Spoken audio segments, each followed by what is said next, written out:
बघू शकता चहा आणि पोहे।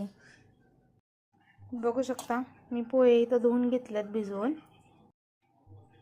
पोह्याला लागणारे साहित्य घेतले, कांदा भाजून शेंगदाणे घेतल्यात, टमाटा घेतलाय अर्धा, कढीपत्ता आणि मिरची घेतली। आता मी तेल टाकून घेते इथं।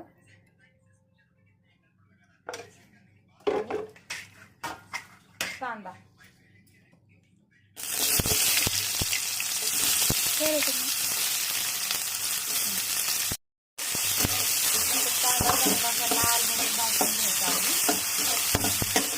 बघू शकता। आता मी कढीपत्ता टाकते आणि मिरच्या टाकत आहे।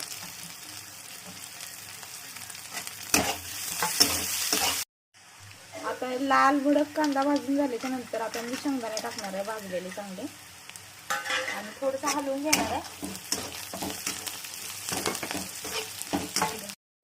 बघू शकता आता मी जिरं टाकत आहे याच्यामध्ये। छान असं जिरे भाजले आता मग टमाटर टाकायचं आणि बघू शकता मी आता हळद टाकत आहे याच्यामध्ये आणि हलवून घ्यायचं।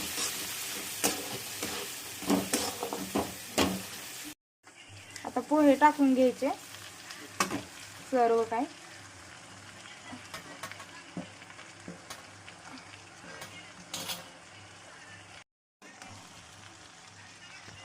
छान असं हलवून घ्यायचं, सगळं मिक्स करून घ्यायचं।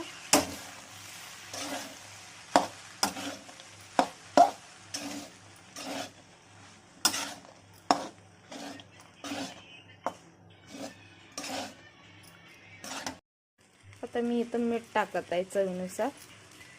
आता मी चिरून घेतलेली कोथिंबीर टाकत आहे। सर्व काही हलवून घेते आता।